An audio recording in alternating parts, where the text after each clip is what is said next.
Is what we're doing. We teach co-living inside of Sub 2. We have a variety of team members here. But ultimately, we get paid to buy co-living properties. We actually buy the land, we raise the capital, and then on the land, we mark it up, and then we pay our team, and then we build new construction co-living. So we've bought turnkey ones, we've done the whole rehab game, and honestly, I don't know if we'll ever do another property that isn't new construction again. Because if you do it right, not just co-living, but all of it, you force equity. And then you can pull it out on the refi. You can get paid at the beginning, marking up the land. You can pull equity out on the backside with the refi. And so I just want to talk about that a little bit today. So the big challenge is, how do you get into new construction co-living? That is one thing that we're going to be doing a lot this year with different partners. And to start though, I want to show you one of the projects that we did. This is in Houston. This is June last year. We just bought an empty lot, about 5,000 square feet. And it moved pretty quick. So this is July. So when we bought the land, we marked it up. Each member of the team got paid anywhere from $2,000 to $10,000. And it's because we had so much margin on the deal. Now, when we do this, we chose Houston. No one on our team lives in Texas. So why did we want to do co-living inside of, Houston, Texas? I'm in Florida. Many of our team members over here in Florida.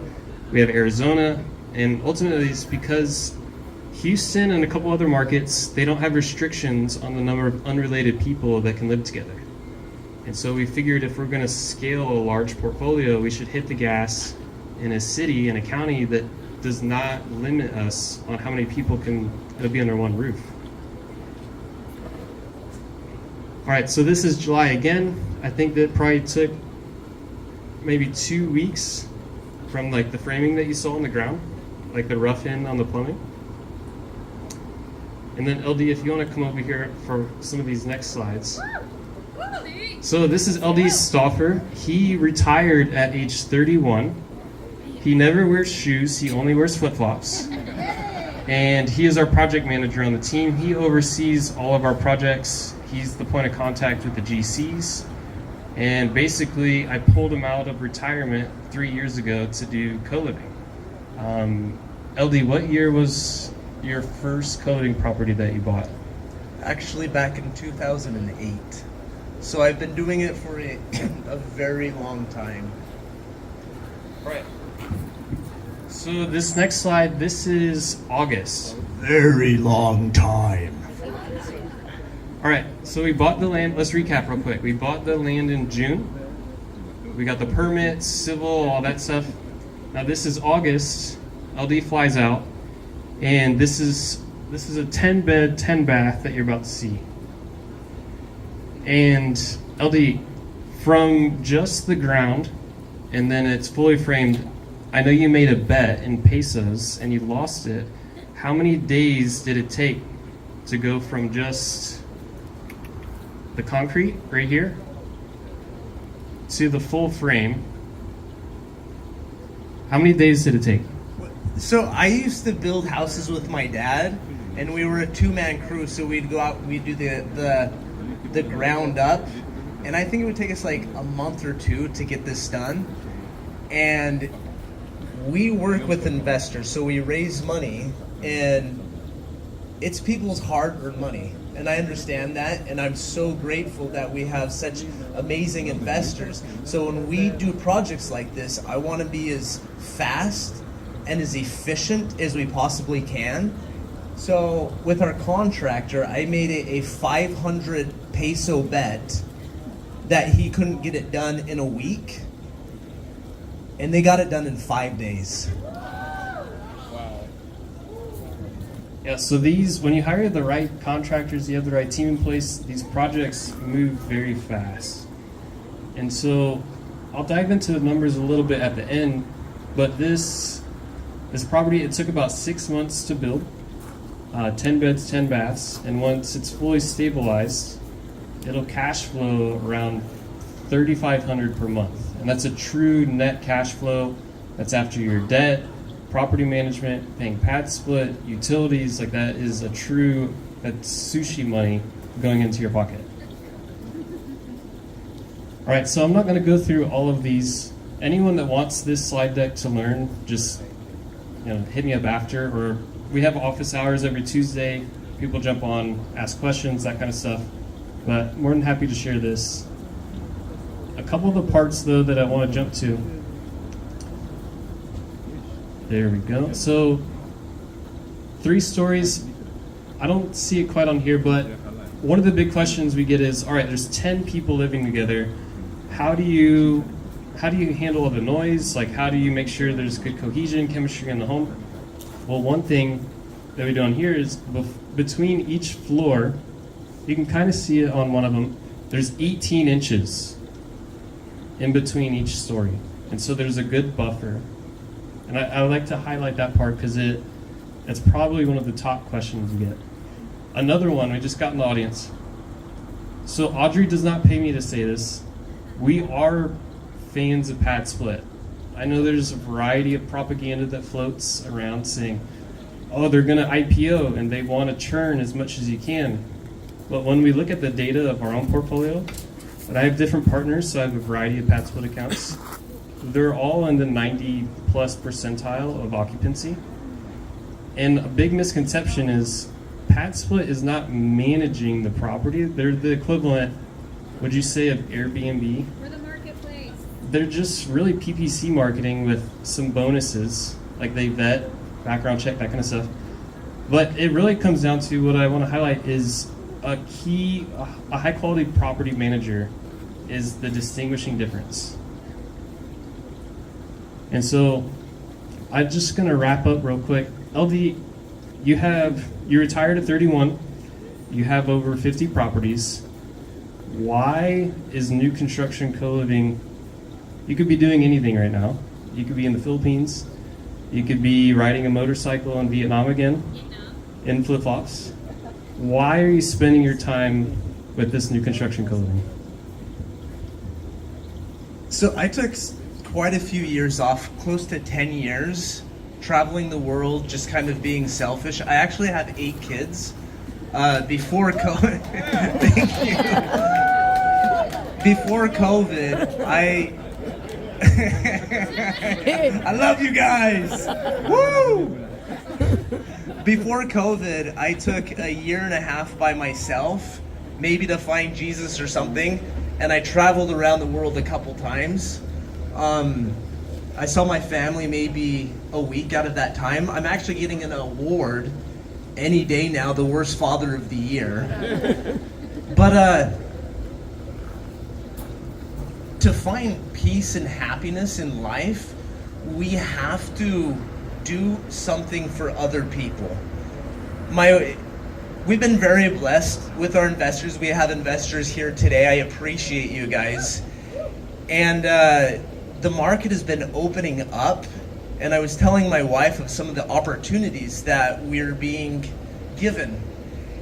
And she looked up at me and she says, oh my goodness, so now we're gonna get the penthouse. And I said, sweetheart, no, that's not what we think. Now, it's good to have goals and have lofty goals. I was talking to Jada, she's our broker, she helps with all of our DSCRs, our lending. Thank you. If we could get a hand to Jada. She's going to be up here. She's amazing. And I was talking to her earlier about this today. And we were talking about how if you want success in life, it's not by thinking of a lofty goal, this is what I want. We want to put those up there. But that then goes in the background and we think about how many people can I help? And I said, if you want the penthouse, we don't want it, let's not talk about that. Let's talk about all of the investors who've entrusted their hard-earned money to us and what we can do for them. The more people we help, the more successful we will become. And as a byproduct of helping people, that's when you're able to go out and buy those really fancy things. And so when Dustin asked, why am I here? Why am I doing this? It's because I want to help people. And I really do. When I was younger, I wanted to make a lot of money. And I did that. And then I realized I screwed a lot of people on the path. And I was always working to get money. I was running away from poverty. And I wasn't running towards something. And when I met up with this guy, Dustin, right here, he's a very intelligent person. I met him at my church, and he asked if he could come over and we could work out and we could brainstorm and we could talk together. And we started an amazing partnership. And now we're out trying to help as many people as we possibly can. We're not here to sell what we're doing. We're just out here because we want to share with you guys. And in return, that's how we will all be able to be lifted. That's a reciprocal. But anyway, back to you, Dustin. Thank you. Yeah, thanks for sharing all that. So the main takeaway as I wrap up that I want to just provide is 4 or 5 years ago, I would never guess that we're getting paid to buy properties that give affordable housing to people. It's definitely a need out there. Like, it's not competitive at all. That's why we're willing to share. Essentially, anyone that's been to our Tuesday office hours, like, we're an open book. Anyone jumps on, asks questions, and we just share it. Because in reality, the more people that do this, it pushes our appraisals higher. It pushes our comps higher. And the key takeaway, though, is it's getting around the right people. If you surround yourself with people that are doing the thing that you want to do, like, I almost refuse to be friends with anyone that is not in real estate. It's like, it's not entirely true, but it's almost true. And that's really the secret sauce. It's just surrounding yourself, taking consistent action. And a lot of people may be thinking, all right, there's no way that people are going to give me money to buy a property. Like, I only have one, or maybe you don't have any. And what we're going to be doing is, we have a few of our partners here, investor partners, but we're going to be opening this idea up to others that maybe you have capital and you're like, hey, I just need a lot of help with the contractors, or, you know, how do I structure this, or I don't know the underwriting. And so this isn't something we publicly promote. We more so just raise capital for our own deals, but we're going to be taking people under our wings in different parts of the country and just giving them the blueprints, the CRM, like all of it, and we're just going to be a guide. And yeah, I just wanted to share that with you tonight. Let me pull up this last slide. And again, anyone that wants to see this, just hit me up after. If you want to jump in a deal with us, great. Not a big deal if not. We are going to be doing another one of these. It'll be a little bit different than that project, but it'll be 28 beds, 28 baths. One of our investors, Robert, is here now. He's going to be flying. Yeah, there he is. What we do with our partners is you fly out to Houston with us. You get to go to the projects with us, ask any questions, meet the contractors. Any question you could possibly have, we're an open book, and we just want to help provide value and just help you get out of the W-2 world while helping a lot of other people. But yeah, that's all I got. Any questions before I pass it over to Audrey?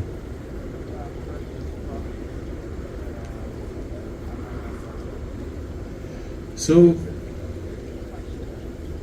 he asked, do we buy existing properties and then potentially we buy in the side of the 610, or we'll go outside of the 610 if it's close to the metro, the red line. We could definitely talk. Yeah. It's hard to see with that light. All right, any other questions? How do, like, for example, how do you structure it? I know I heard a question earlier, like 20 minutes ago. How are we structuring this? We bring on equity partners, so they're in the operating agreement with us. It's not short-term debt, so typically 5 to 7 years. And then when we, ideally we refi, and then they're getting their principal back out, but they still maintain ownership along the way. Did you have something? Yeah, I was just curious. Do you get most of your tenants the padsplit app or some other fees? Yeah, so it really is as simple as just sticking to their buy blocks. Like when it comes to when we're sourcing land and all that, I just ask Audrey, like, Audrey, can I do this? Can we please do this? And it's either yes or no. And it's the buy blocks though. It's like the one that we're doing next. It's like a mile from Walmart. It's walking distance of the biggest metro inside of Houston. It's the accumulation. The only time I've ever heard of a co-living deal or pad split deal like not go well is because they're just blatantly breaking rules. Like either on the buy blocks or like parking. But yeah, all of it is through pad split. Oh, that was my question. But when you say buy box, is that for the? Are you talking for your partners or for the tenants? Where you're buying it. So it's like your personal buy box. So as long as you're sticking like to those core fundamentals, like where it's blatantly obvious where the people that are going to live in your property, where they work. So it's like, oh, Amazon's 2 miles over there, Costco's 4 miles over there. There's like 6 bus stops within a mile of me. As long as you're sticking to those core truths, you're good to go. And then there's one other thing. So I was talking with another person here tonight about this. We bought a house together in Orlando. It was a 3 or 4 bedroom home. We turned it to a 10 bedroom home.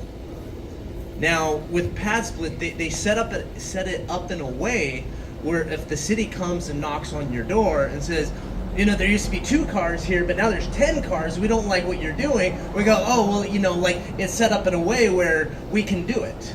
And I've done that before, and I don't like doing that.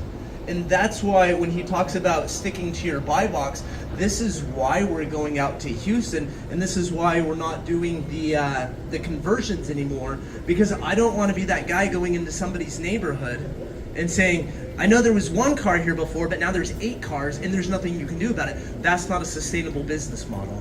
And then so it's very important, stick to your buy box, and hopefully your buy box is something where you can scale it up and you don't have to go to the city and say there's nothing you can do and here's the middle finger, because nobody wins in that scenario, not even you, because it's not sustainable. But anyway, is that everything? Any other questions? So what you're advocating is development over conversions. You gotta develop Yeah, without a doubt. Okay. I think we've done the whole conversion thing, and anyone that's done a rehab, they like, you know, there's going to be curveballs. It's just a matter of how many and how big they are. Where when you're building, I mean, here's the analogy one of my friends uses that only does new builds, who got out of the rehabs. It's like you have 2 Lego kits. One of them you have instructions, and then the other you don't. And you just gotta like figure it out, and then along the way, just you're kind of winging it. But yeah, I don't know if we'll ever do a conversion again, unless it's just a slam dunk deal, where it's like we'd be fools not to. Yeah.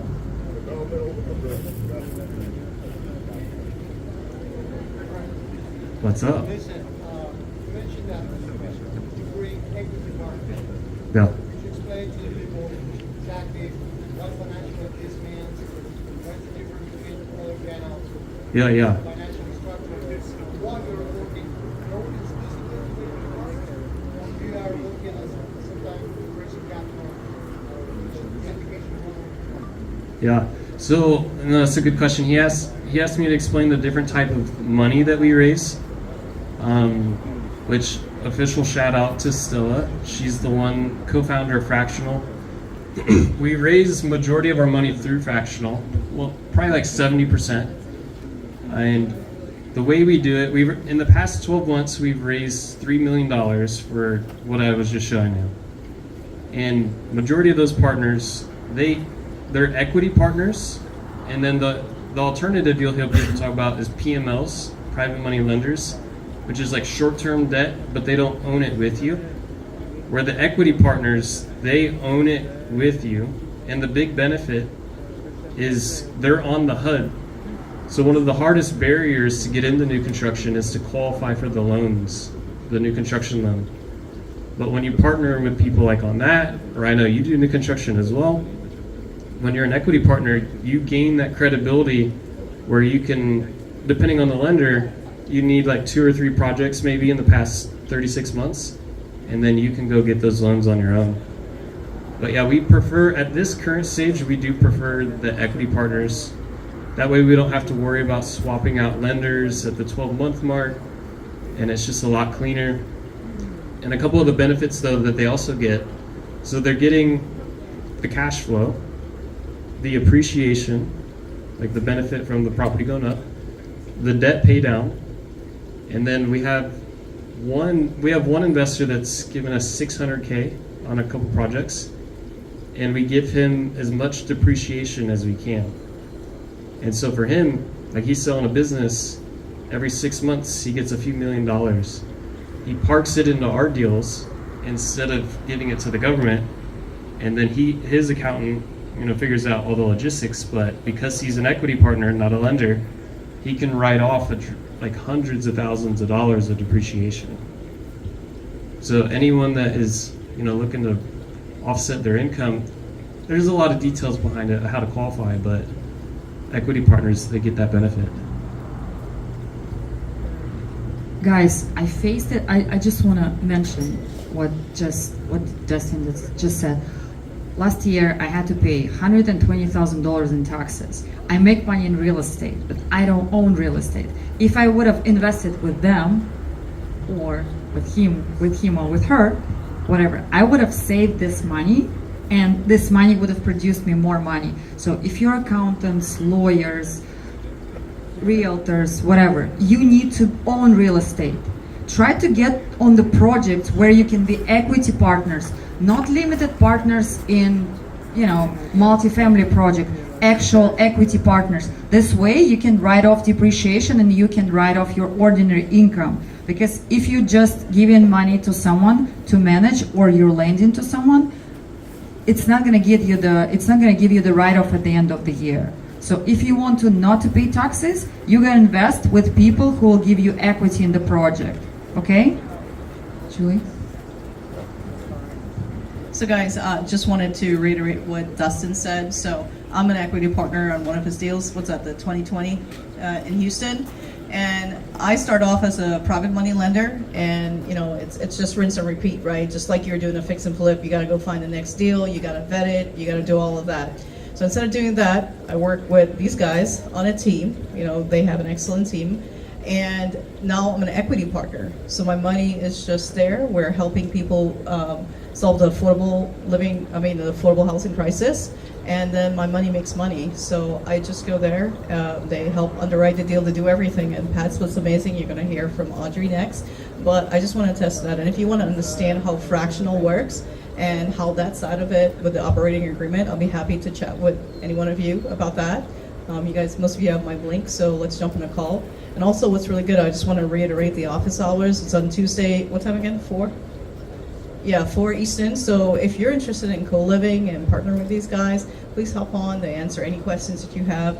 And we're going to go in May to look at that property. Yeah, so in May we're going to go, if you're investing with them, we're going to go to Houston and take a look at the property. So anything else you guys want to share before we head it off? So on the co-living office hours, please don't come just if you want to invest with us. It has nothing to do about that. If you guys want to come and learn, if you want to ask any questions, that's what it's for. yeah, so true. Any questions? Like if you're curious how to get started, how to structure the deal, what's the loan look like? What's the operating agreement look like? What's fractional? Like some of you, this may be the first time you're hearing about fractional. They're very open to answering any questions that you have. Anything else? Liability. Liabilities and insurance. Insurance matter a lot. Yes. How you manage the insurance. How you manage insurance and liabilities. Hello. Oh, wait, are you going to introduce me? Before Audrey's going to explain that part, so first of all, I just want to give it up to Dustin and his team, so who can give him a round of applause, please? Thank you so much, Dustin and team. I'm going to turn it over to Yana to introduce our next